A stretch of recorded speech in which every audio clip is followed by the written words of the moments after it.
When people think about Fort Bend County, places like Sugar Land, Katy, Fulshear, or Richmond usually steal the spotlight. But what if I told you there's a city sitting right in the middle of it all that's famous for something almost no other city in Texas can claim? A city with no city property tax. Sounds pretty great, right? Well, there's a lot more to Stafford than just saving a little bit of money on taxes. Today, we're diving into its history, what it's like to live there, the housing market, schools, and whether Stafford deserves a spot on your list if you're thinking about making a move. Hey everybody, welcome back. I'm Ashton St, the mayor of Fort Bend County and your Greater Houston Realtor. Whether you're thinking about moving here, investing here, or you've called Fort Bend County home your whole life, this channel is your go-to guide for everything Fort Bend. Today, we're putting the spotlight on Stafford, Texas. So where exactly is Stafford? A lot of people have driven through Stafford without really realizing it. It's only about 7 square miles, making it one of the smallest cities in Fort Bend County. It's bordered by Houston, Missouri City, and Sugar Land, making it one of the most centrally located communities in all of Fort Bend County. There's easy access to Highway 59, Highway 90. Highway 59 and Highway 90 run right through the middle of it. Beltway 8 is not too far. I think even Beltway 8 gets a little bit of it. Or the Sam Houston Tollway. Makes commuting a major advantage. Stafford is more of a hub than a destination because so many people pass through it every day. Well, this location, it does affect your everyday life. If you work in the medical center, downtown Houston, Sugar Land, or even Pearland, Stafford puts you within a reasonable drive, I would say half an hour, less than half an hour, to all of them. How important is your commute? Would you sacrifice a larger home if it meant cutting 20 minutes off your drive?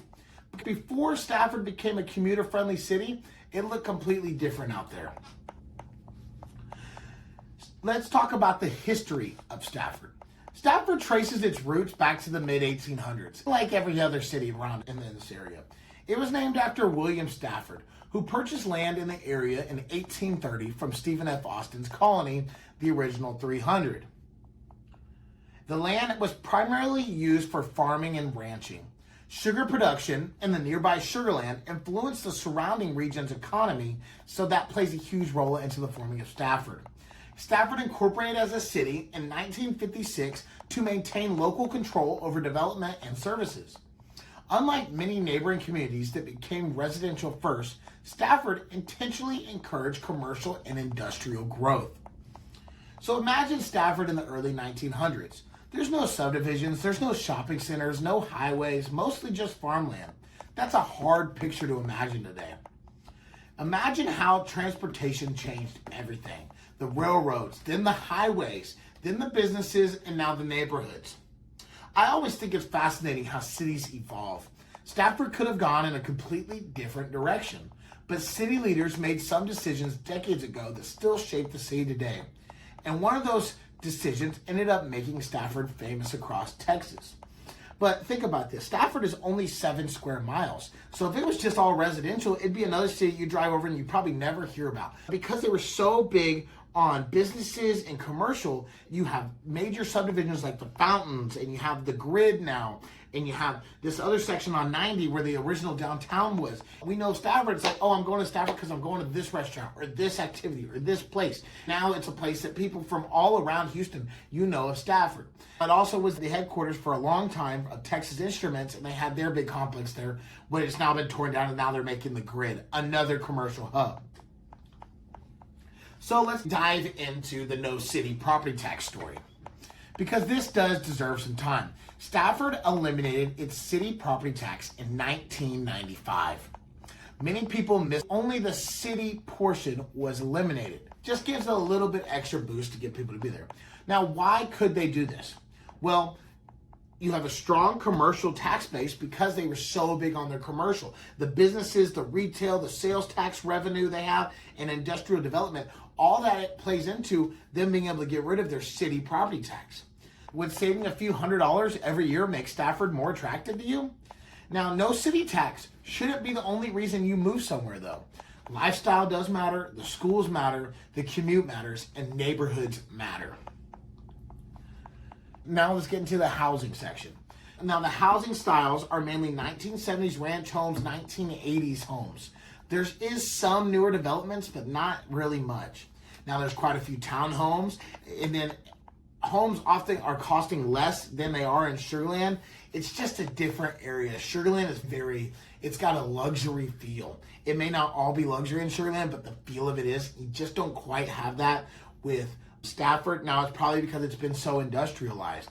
Now, the value out there, it's not going to be luxury, like I said. It'll hold value. It's got some things, but it is great for your first-time home buyers. It's great for investors. It's great for people wanting central access. If you're wanting the space, I would go down the road just another 5 or so minutes, 10 minutes. And you want more luxury, more elevated feel, you're not necessarily going to get that in Stafford. If somebody gave me a choice between an older home in Stafford or paying another $100,000 for something similar nearby, I definitely have to think about it because Stafford does have some perks. Stafford is one of Stafford's also unique features is their schools. Stafford does not have an independent school district, which Texas is famous. Stafford has a municipal school district. So one of the few municipal school districts in Texas. It also has portions of Stafford that are served by Fort Bend ISD, but I would verify your school boundaries before. Now, the municipal school district, I think that is something that almost deserves its own episode because it's fascinating, because it's only ran by the people in Stafford, and it's a municipality over it. And I think it's a good little topic. Now, there's things to do. Like I said, you have the fountains out here, you have the Stafford Center, you have restaurants, tons of new growth in businesses and commercial out there. There's lots of growth for commercial. Parks, you have all the nearby Sugar Land and Constellation Fields right down the road, and Spark Financial Center. You have easy access to all the Houston entertainment. And now Stafford residents can really benefit, bring close to everything without paying Sugar Land prices. That's really your biggest benefit of it is.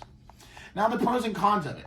Now the pros is definitely going to be your location, your no city property tax, your great value, your strong business community, central location, and an easy commute.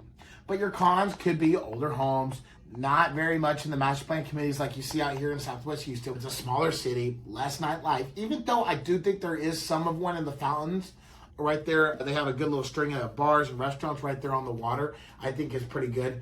And it's a lot of industrial areas. And the traffic can be bad during rush hour just because you're getting closer to the city, even though you're only getting it in rare occasions. Now for the Mayor's Minute. So would I recommend Stafford? Absolutely.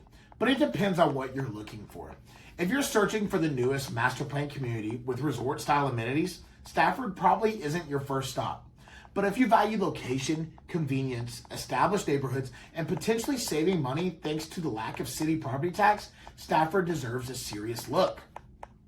I think it's one of the most underrated cities in Fort Bend County because people often drive through it instead of stopping to really learn what it has to offer.